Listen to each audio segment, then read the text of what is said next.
Hello, everybody.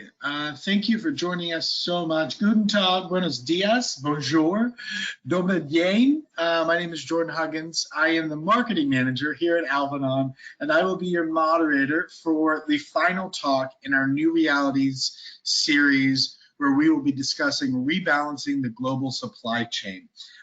First of all, I speak for everybody here at Alvanon when I say that we hope that you're well. We hope you're staying safe and healthy.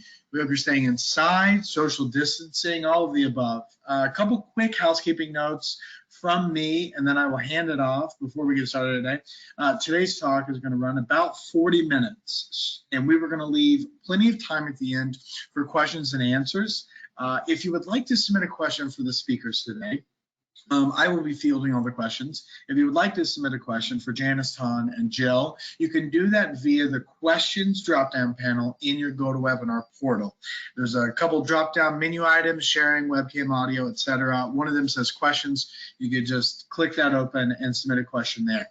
If you have any technical issues, you can chat me directly, and I will do my best to help you during the webinar. Again, you can do that via the chat drop-down box. Now, without any further ado, I would like to go ahead and introduce today's extremely busy speakers. We're very lucky to have them all together today. We have our very own CEO, Alvanon, Janice Wang. We have our executive director in Europe, Ton Wiedenhoff, and our business development director here at Alvanon, Jill Coleman. Ton, Janice, Jill, why don't you guys go ahead and take it away? Hello, everyone. Thank you very much for tuning in to hear our perspectives of the changes and challenges that are happening in the global supply chain. I don't know if some of you know my personal history, but before we became Alvanon, my brothers and I were third-generation apparel manufacturers. So we have the luxury of perspective because we have been schooled by retailers, wholesalers, the rag trade in 7th Avenue, design houses, sourcing offices, and of course our very own children's wear factories. The viewpoints of many people and all of their stories are deeply ingrained in us. For the past 25 years since I kind of left university, the one big thing that has struck me is that I feel like I sound like a broken record. I've always been saying, there has to be a better way of doing things in this industry. And that really was kind of what my father's viewpoint was. We've always continually said this industry needs to incorporate technology, have more collaborative processes, communication needs to be more transparent. And mostly, we've always said that our aim as Alvanon is to help the industry that gave us our livelihood. And in turn, we hope that we can make livelihoods better for more people. What kind of strikes me personally is that it's really taken a global virus to bring all of these processes that we've been working on to the forefront of executives' minds. We've continually said to executive teams that sometimes you don't realize the granularity of people's jobs and that some of these functions need better processes, and those processes have to be digital. And if you're going to make a digital process work, you need digital libraries. And if you're going to get digital libraries, you have to make them in conjunction with your partners. The mills have to make the fabric library. The vendors have to make a pattern library. Your technical department has to have body and size libraries. Your laundry partner, for instance, has to give you the chemical library. These are such technical points that get overlooked because they're really unsexy, but they really hold the whole DNA of the brand in place. When we were manufacturing first moved offshore to Asia. And then all of the Chinese factories kind of moved them further offshore to neighboring lower cost needle countries. And these factories were built up to take advantage of really low wage rates and easy production. When your factory is not next door, it's very different kind of circumstance. Production has to be engineered down to the single operation. in low-cost countries. One sewer just specializing in one thing. And in order to do that, you need really clear, specific micro instructions and really strict protocols. And because this is the only way you can train up a new workforce.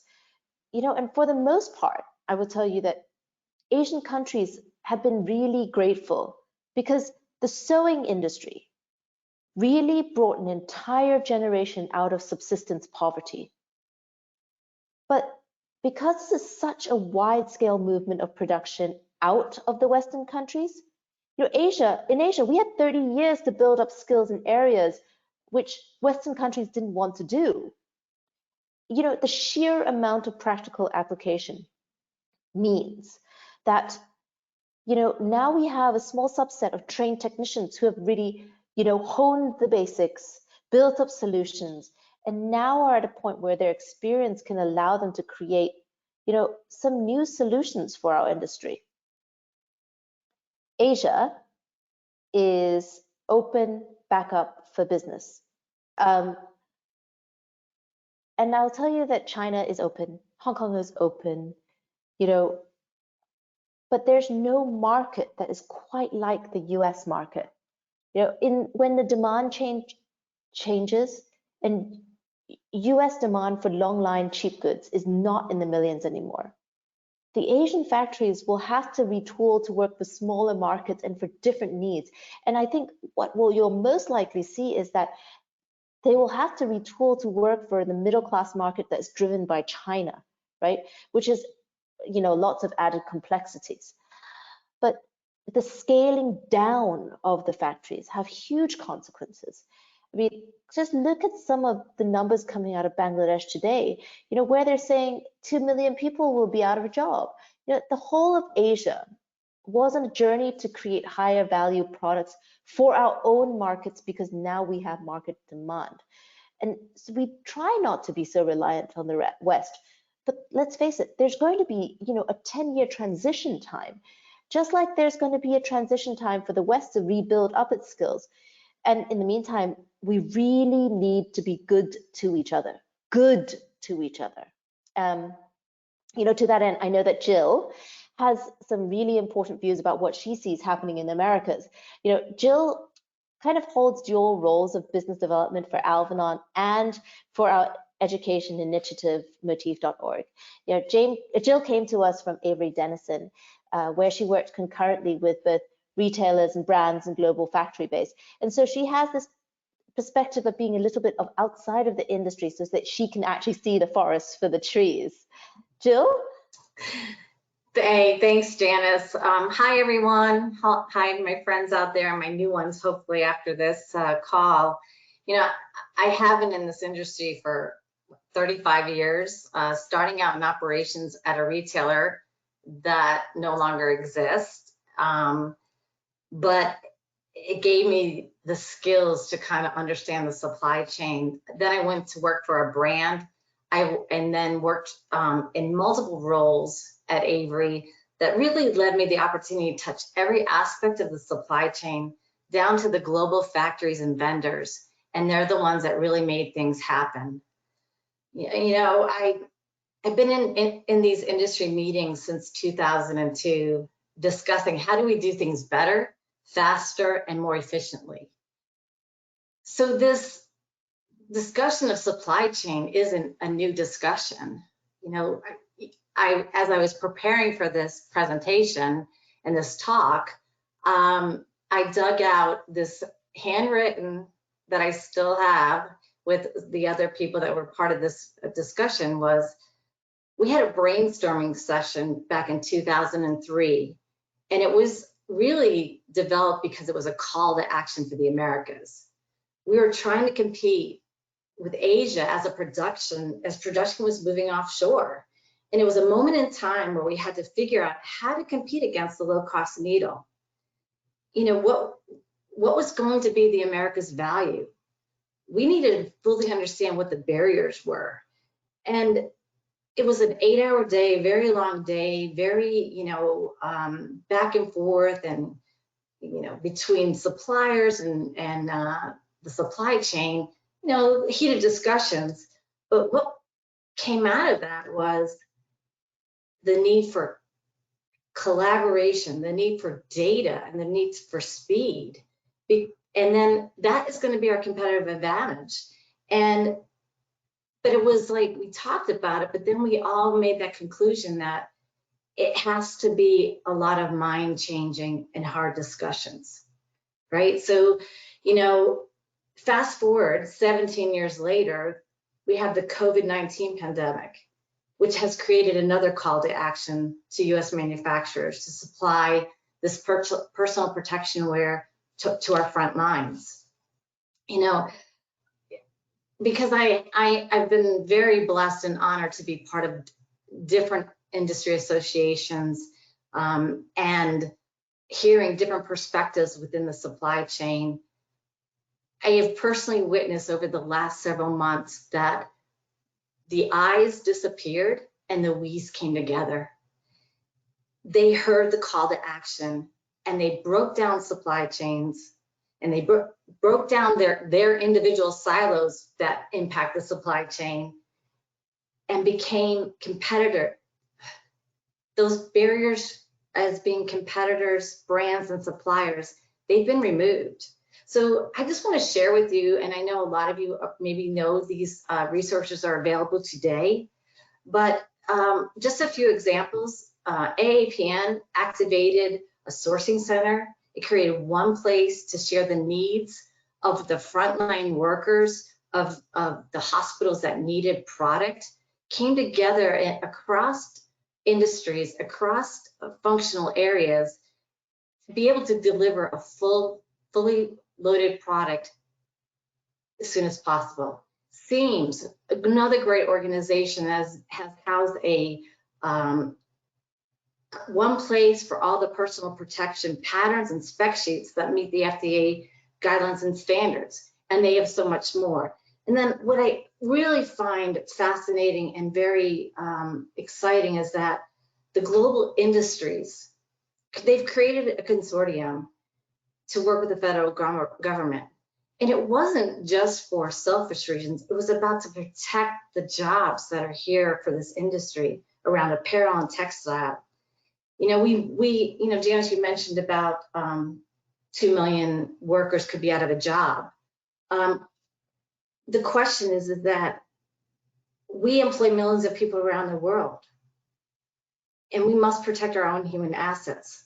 So I've been scratching my head over this and just, what does an air conditioner company know about personal protection wear? So, if you need these resources, they're there, reach out. But what strikes me is that it took a crisis to really come together. And what lessons can we learn from this to rebalance our American supply chain? What I'm really witnessing is investment right now, sharing of resources. People are reacting and creating newer, faster ways to design and deliver product faster because there's a need. Don't forget, this is what makes me so excited to still be in the part of this industry, Janice, is that this was all done within less than 8 weeks. OMG, people, think about it. Can we imagine what our supply chain can look like after this pandemic is over? Yeah, normally we can't even get a color sample in 8 weeks. No, so it's like, I get excited about it even during this time, right? So how do we pivot our manufacturing? And I found this great slide from Deloitte. We've been operating in this traditional supply chain, but I know there's individuals and smart people in our industry today already working on how to connect these dots, right? How to use technology to connect these dots. But if I go back to my brainstorming slide and I think about what did the Central and Latin America's factories do to survive and compete against Asia, they made their own vertical supply chains. They built those stronger relationships. They invested in technology, they invested in robotics, and most importantly, they invested in their people, the human assets. So when the slide is kind of a question to myself and a question to us as a team, and even here at Alvanon, is do we have the right talent? Do we have the right skills? Do we have the right mindset to implement?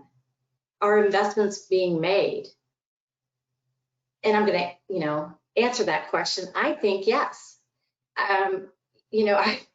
My job, as most of you who do know me, is getting on an airplane and going to association meetings and meeting with clients and customers and talking about solutions and networking. So I'm a little Jones that I can't get on a plane. Not that I want to do that right now, but to meet face to face. So I've had a lot of conversations with new friends and old colleagues about what is happening. Because what I'm seeing and what I'm excited about is there's really a grassroots movement that's happening, out of Isaac in Detroit, manufacturing solutions out of North Carolina. There's groups happening in California. And what they're doing is they're putting together training, apprenticeship programs. There's think tanks happening. There's partnering with universities and industries to help sustain this sector. And, I see investments happening. What I really am encouraged about is that collaboration, and it's about the data. How do we use the data better and faster? So, how as a group do we collectively keep this momentum going? How can we revolutionize our future, like within the 8 weeks we just saw, to help protect our front lines? So, Tom, my counterpart in Europe, I know you're facing some similar challenges, maybe same challenges, but I really would like to understand from your perspective, is this a global issue for the apparel and textile supply chain, or is it just a local issue? Well, yeah. Hi, Jill, and hi, everyone. Well, for sure, it's a global issue, Jill, and actually here in Europe, we're as well still using the old school method of a linear, actually kind of vertical top-down supply chain, right? So in Europe as well, we're embedded with a top-down way of doing our cost pricing still. However, in our industry, the reality is that we have an interconnected web of relationships. So there are far better ways, and that's why, Jill, the model you're showing here on the screen now actually is a great concept to implement a reality. Before I forget, before we go further, let me shortly introduce myself, by the way. I've been in the industry for over 30 years right now, which the first 25, I was a co-partner and the brand owner of a European SME brand and heavily involved in sourcing and purchasing. And before I joined Alvanon, I was interim in the management of supply chains of the manufacturers in our industries for European companies, and as well to industry associations and consortia for recycling. So, this management of supply chains out of the European perspective is quite familiar to me. So, a huge difference between the US and Europe is that the European companies on their sourcing is much less driven based on quantities. That means that the companies here in Europe are facing huge competition and challenges to fulfill the needs of the manufacturers, of the minimums, of the production minimums. So, and therefore, in practice, it meant that we've been using a lot of agents, local buying offices in our sourcing areas, or setting up joint venture offices. And that was an extremely, and is still an extremely popular way to combine volume and buying power, right? And on top of that, we are facing, like everyone else, the pressure on margin and the down pressure on retail pricing.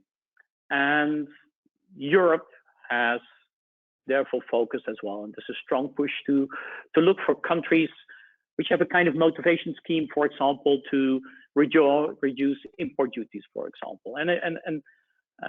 All right, let's take Bangladesh, for example. Bangladesh, I think, is now the second ranked source in terms of quantity for apparel to Europe right now. And well, as you can see from the news now, during this crisis, many European brands have not paid for their goods, canceled goods, goods in production, goods on the way, actually in a more disproportional manner than I think out of the US. So just a couple of weeks ago, Better Buying presented a report, actually a report about the coronavirus and about the impact in our industry.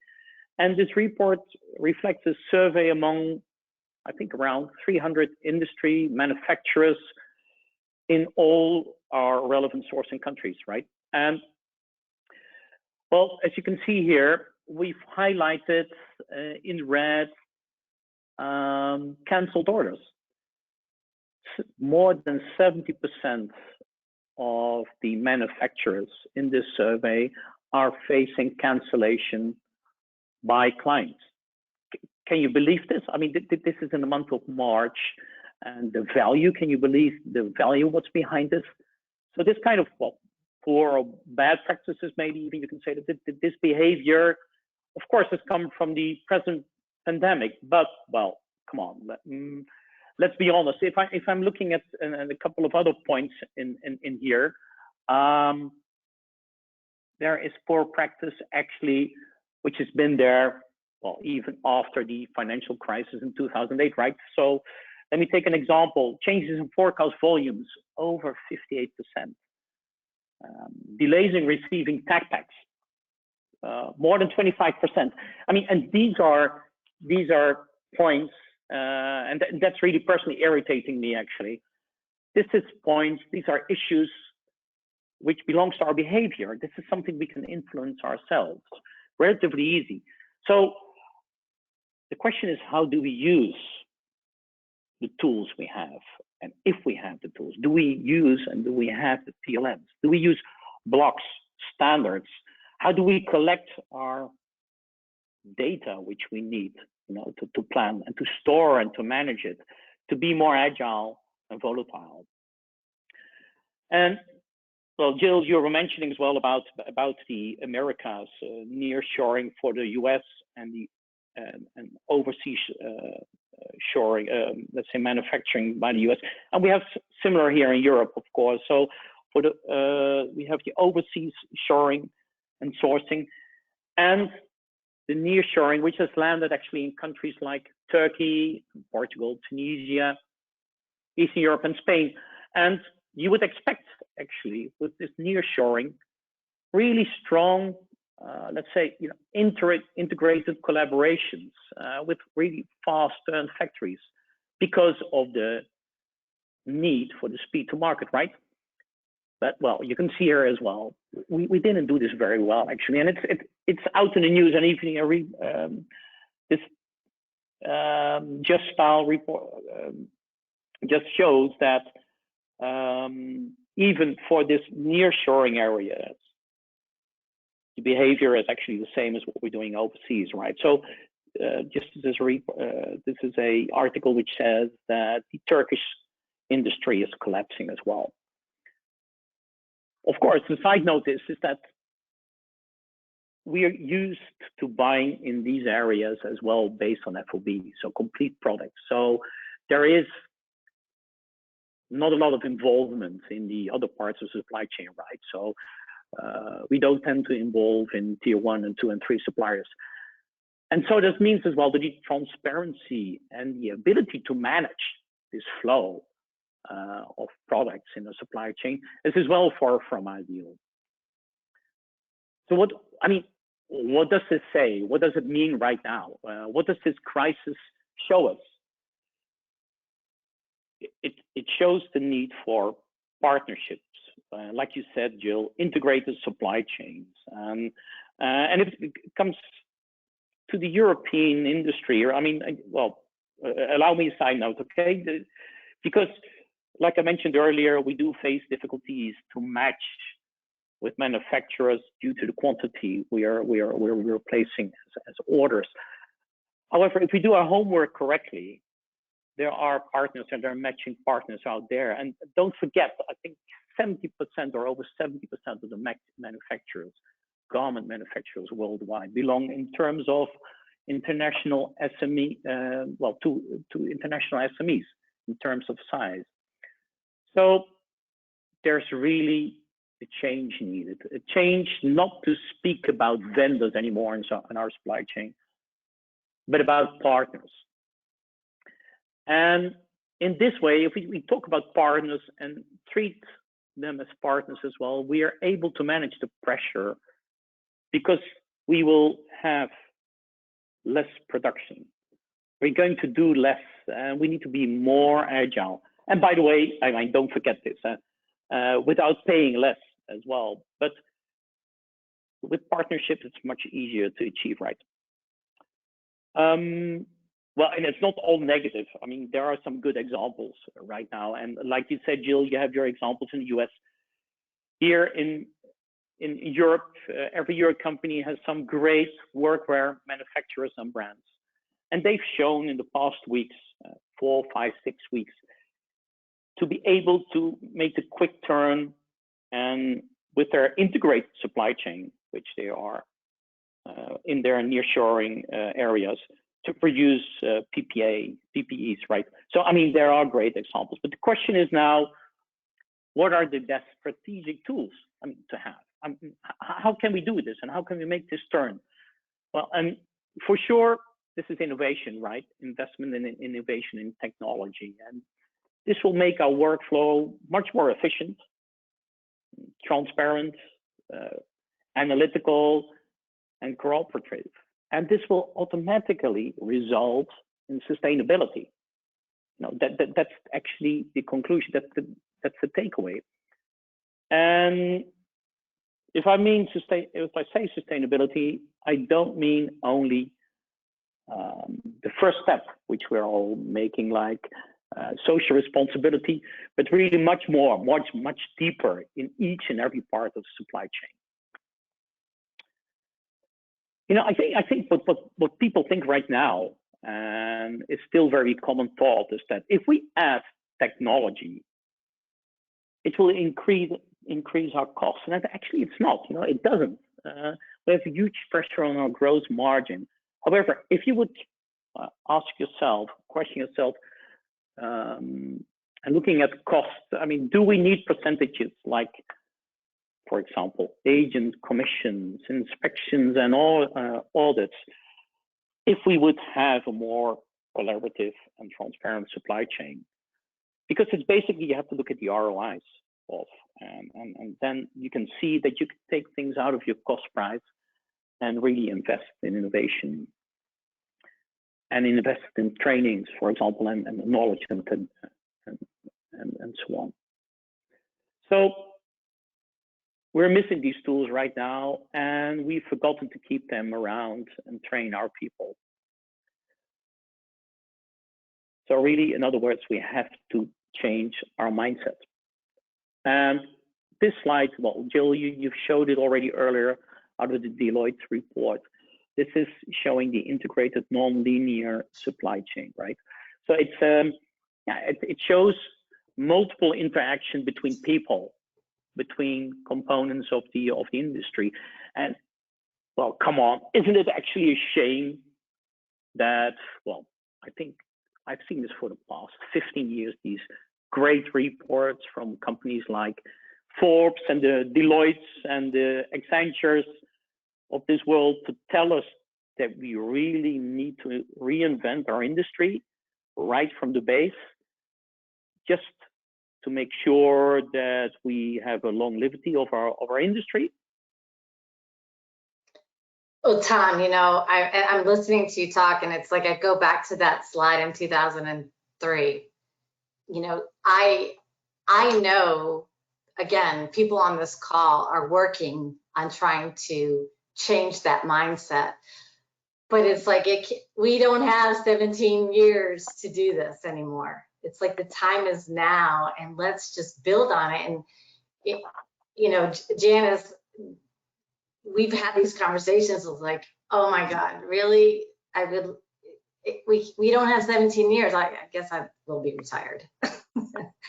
But the thing is, sometimes I think, we're kind of like preaching to the converted, right? Because everybody who we usually talk to, we know that there are issues. And part of this is to really make executives and board members of retailers really understand what this truly means, how you get your product.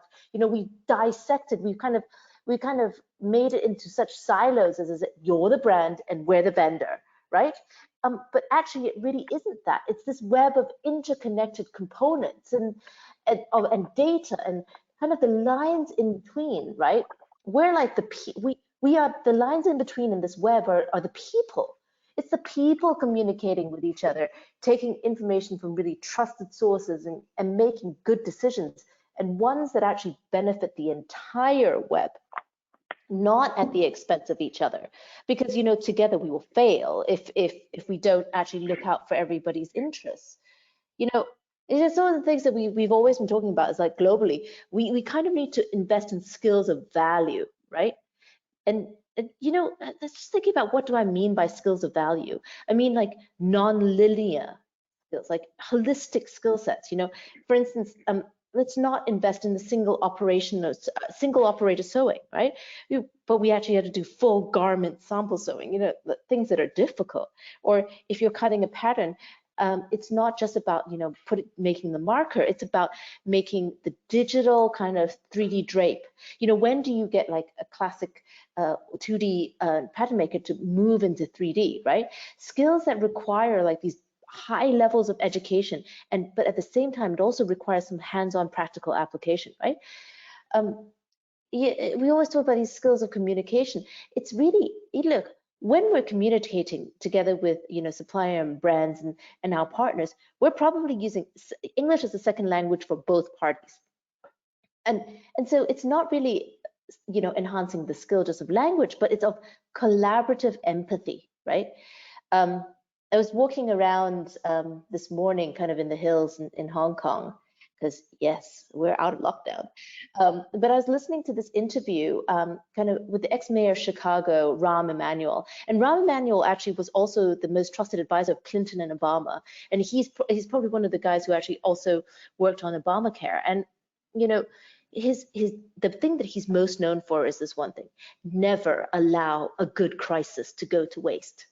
And people usually stop there in his quote, but actually the quote goes on to say, it's the opportunity to do the things that you never thought possible and make them possible.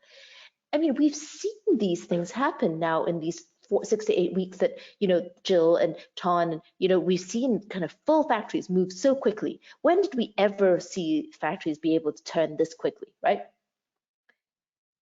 He goes on to say the impetus is to identify what these key things in the crisis that we can use to prepare for the future. Prepare for the future. What does this mean for our industry? And I think it kind of boils down to three things, right? It means we get to define our relationships as partnerships, not as linear supplier brand, relationships. We have to focus on the skills of value. And part of this is we also have to embrace and utilize, actually know how to use this technology in the most transparent manner. And this is the way that we make a sustainable business, sustainable ecosystem, and sustainable world. So I don't know. I think that's actually as much as I get to say on this matter. But and it kind of wraps up, Jill and Ton and what we've been discussing in-house for quite a while. So I think it's time to actually hear what everybody else has to ask us, really. Hey, Janice. Yeah. Thank you all three for all that great information. Good presentation. We have a bunch of questions coming in, and so I'll just go ahead and dive into it. The first question: if we think the whole supply chain will have to be rebalanced, how do you think skill needs will change throughout the supply chain? Will these needs change in different regions? Janice, do you want me to take that? Yes, please. Well, the the skills are changing. It's been, top of mind, like I said earlier, for the last several years, even down to the high school level. Technology in itself brings on the need to understand how to use that technology. But if you don't, it still goes back to the basics, right? If you don't know the basics and then you add a level of technology on that it requires a different skill. So it's really important for, I look at myself, right? If I don't look to reinvent myself or re-educate myself on this next phase of where we are living, I'm going to outdate myself. And so skills are important. And in order for us to really understand, the terminology is going to change, right? It's going to be, it's a flattened supply chain. You're going to have designers that are going to need to know where that supply came from. So it's cross-functional areas really educating each other to go with the new technology. Not sure if that answered the question, or but that's my opinion. Great, thanks, Jill. Next question, you talked about partners, not vendors. Who's responsible for bearing the cost of training, suppliers or brands?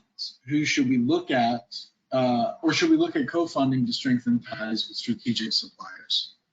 Okay, I'm going to take this because I used to be a vendor. Look, this must be a collaboration. It's a look. Vendor has a responsibility as well. I mean, the partner has a responsibility, the brand has a responsibility. If the brand wants the partner to actually invest in things, there has to be the same thing happening at the brand. At brands, sometimes, we're dealing with buyers who may not have had a very good merchandising or costing kind of a background. They need to learn how costing, they need to actually, when you do like foreign exchange swaps, when you're kids and you're in high school and you truly get to understand, another country's culture, that actually has to happen between brands and suppliers, right? Because as a brand, you sit at a supplier for 2 months, you fully understand their pain. And the same thing goes the other way around. As a supplier, you sit in the brand side and you see where their retail actually pressure is coming from, you fully understand the retail pressure or the wholesale pressure. And part of this training part is actually, it is a cross-pollination of ideas that's necessary. Mm-hmm. The minute you understand pain, right? The minute you understand that your counterpart is not just pressuring you because they just want to pressure you and it's, what somebody told them to do, you start to realize that actually we're together, we can find a solution out of this, right? The thing I think that has been happening for a long time is kind of this blame game. And I think when you see the training aspects, by the way, need to happen on both sides. I'm not saying that it's just one, it's not one, it's one side meets all. Both sides need this because there's a strength in it. And by the way, as strategic suppliers, right? There's something about, you can be a small supplier and still work for good brands as long as you actually bring value to that brand. Because part of this is figuring out what the differentiator is as a smaller supplier, right? We've been smaller suppliers as well. And it, the fact of the matter is working for Walmart and working for a small fashion brand, they're two completely different things, right? So, that's kind of like a.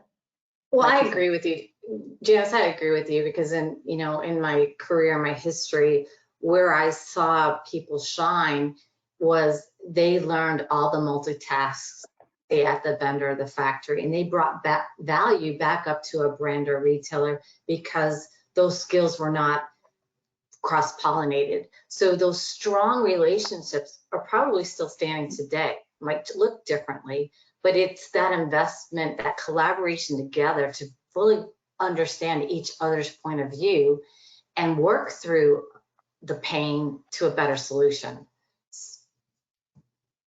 Well, Jordan, I don't know if we have the time, but can I add something to this as well? Because I think the question, the origin is what we're facing, what we're seeing ourselves right now. It's a kind of unbalance of training and knowledge, right?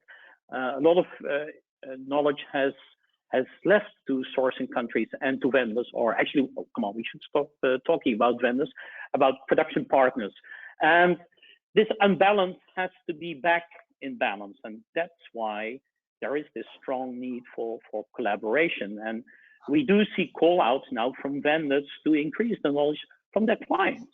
They have buyers coming over and people coming over, which do miss information.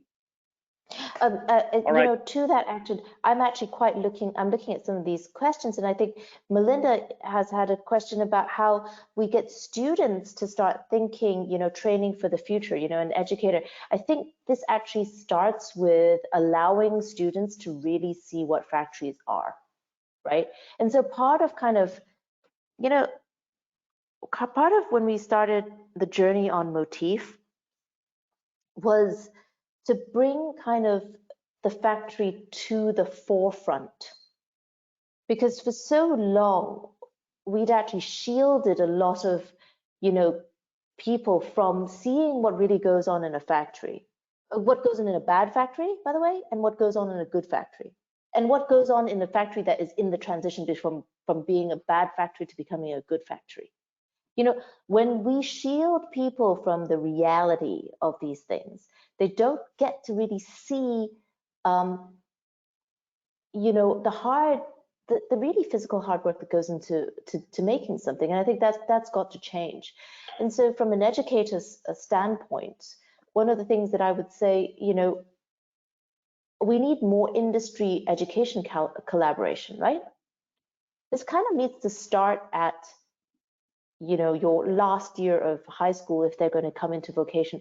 You know, part of this thing is that we said to everybody that everybody needs to have a university education. Well, I don't know about that. You know, some people are better at vocation, and if we were to treat vocation as if it were higher education, as if it were with the same value that we treat, you know, a university degree, we would see an industry much more practical application.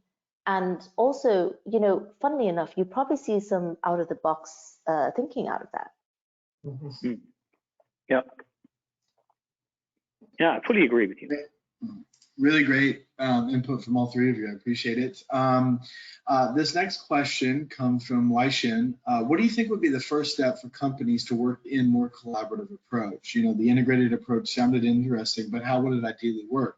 And for me, it would be really interesting if you guys could speak to the different approaches for Europe versus the US, you know, and other regions. Jill, you want to start? Okay. So I think it's a global issue, right? I don't see it as the US versus Europe and versus Asia. It's to get to true collaboration. It's sitting in a room for 8 hours and whiteboarding with your suppliers, it might even be the consumer, to talk about, to be transparent, to share the pains, to share what the cost is. You know, nobody wants to share the cost, but Janice, you mentioned earlier, it's got to be a win-win for all of us, right? And we don't necessarily know all the needs. There's so much going on in the U.S. I'll bring in about, you know, on-demand manufacturing and these different hubs that some great people are working on how to do things differently and smarter. So I think that to answer that question is being willingness to be vulnerable, be willingness to sit together and have those hard conversations and have a debate and leave as friends to support this industry, because it's going to take this industry to sustain ourselves, and it's going to take the industry to train ourselves. That's my. Hey, I'm going to add to this, right? Because I think actually I agree with Jill. It's not a Europe versus quantity issue. Actually, it's a demand issue. If you have transparency into the demand and better planning, right? Let's face it. Retail planning today is like throwing a whole bunch of stuff against a wall and saying, "Ooh, that might work. Maybe I don't have to mark that down." That doesn't work. right? Part of this is actually probably, letting your key suppliers understand where you're actually looking at your demand drops. The data is important. When you cancel orders or change quantities of orders, when people know that they don't have to cut the fabric so quickly, there is still room for change, right? And I think the thing is that we haven't had a very good, transparent look, even in the best retailers, into, what those demands actually are going to look like. And so therefore planning at the merchandise level, at the store level, has to have some kind of throughput for the key vendors to see. Because you want to be working at that level, right, of understanding inventory requirements.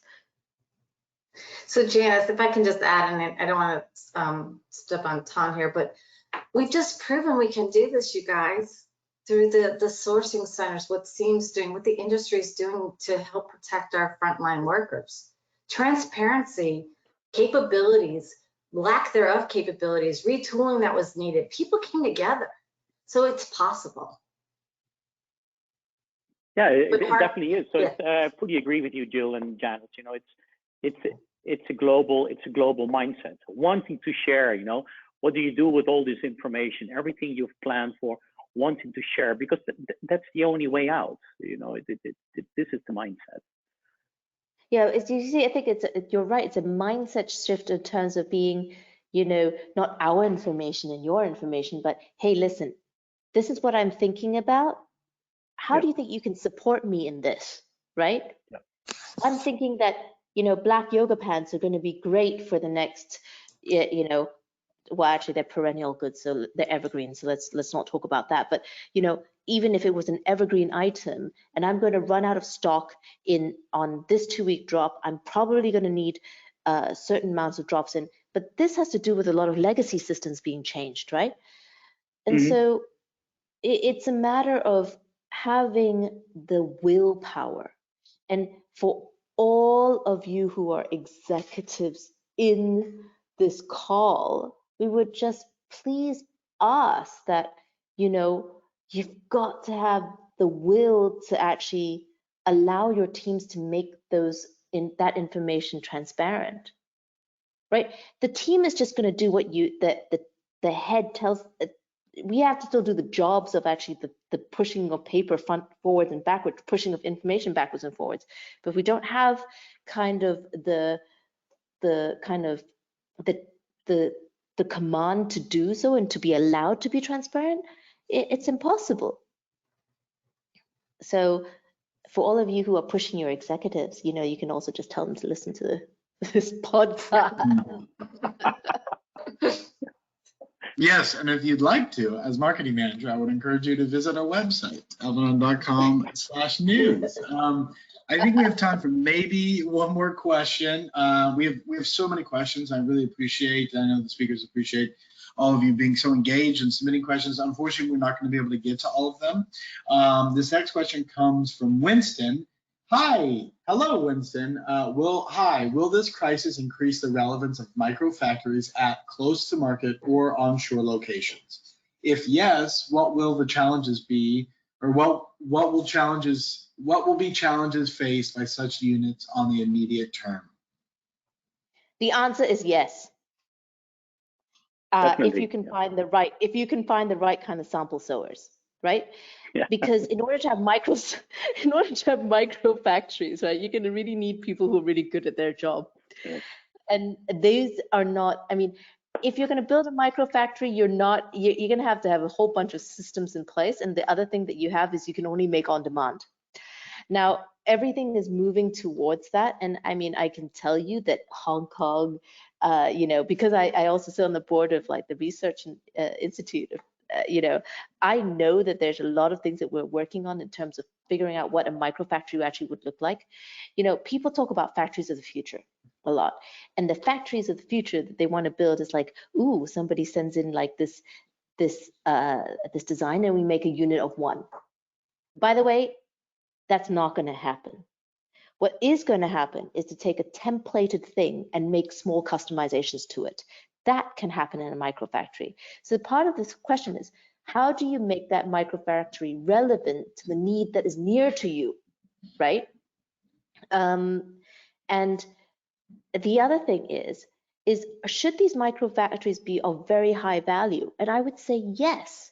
You know, these microfactories have to be factories that can flex and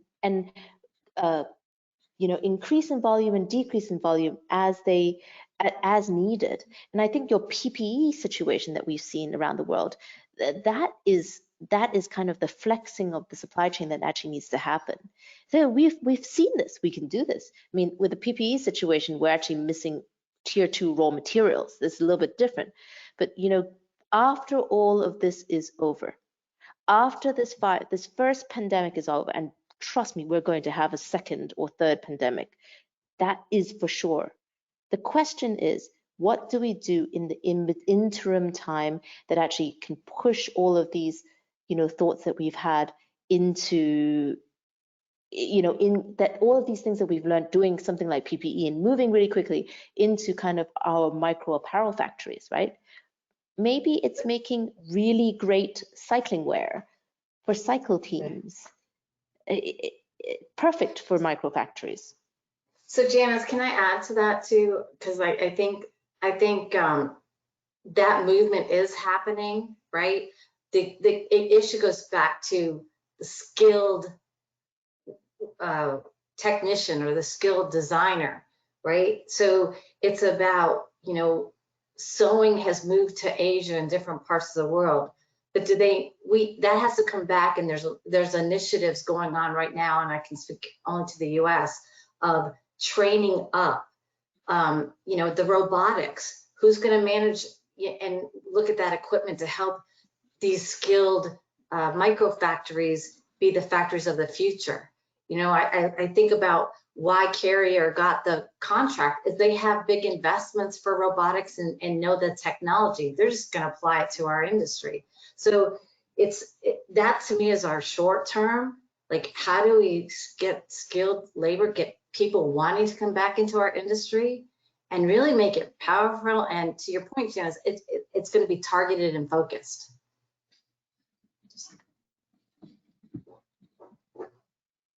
Yeah, you know, we have this targeted and focused. Is one question we have about whether, from Julie, whether we see the need for, you know, US-based technical teams. Yes, we definitely see the need for US-based technical teams. It's going to be different from what you're doing today, right? But it has to be enhanced, right? Part of those technical skills we really need to have back in the US. But it's a different technical skill. It's not just writing a graded spec and putting things together and engineering something. It's thinking about how that engineering happens inside when you have scarce resource. What do you take away from that? You know, how to re-engineer something. So actually, I think that the technical teams actually have to exist in the US.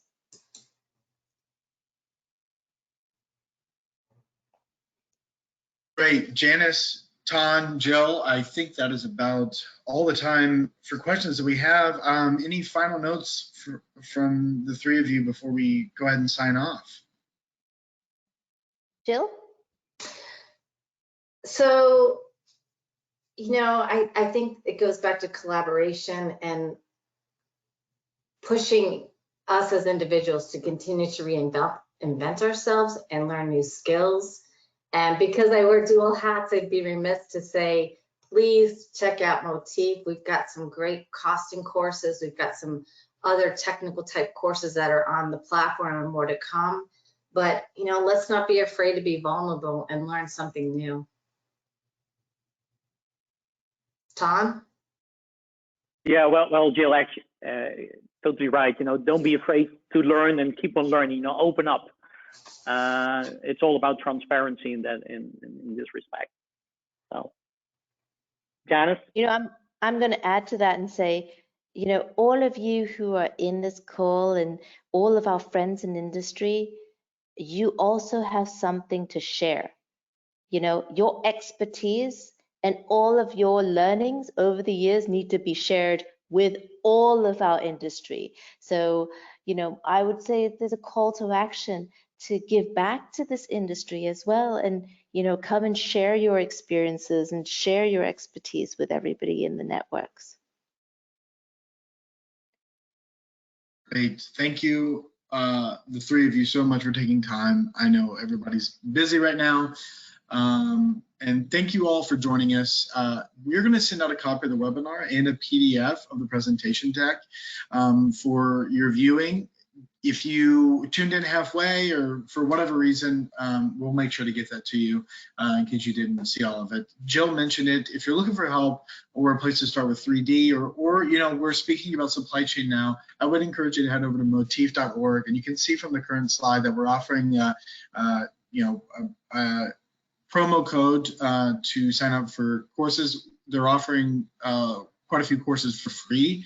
Considering everything that's going on, we have an apparel costing course to help people better understand the bare bones fundamentals of costing before you make some of those big decisions. So head over to motif.org. If this is the first talk if this is the first talk you're tuning into or anything like that, please head over to our website, alvanon.com/news, and you can take a look at all of our previous webinars in this series and even some of our other webinars, which I would encourage you to do. Thank you all again so much for joining us, and have a great day.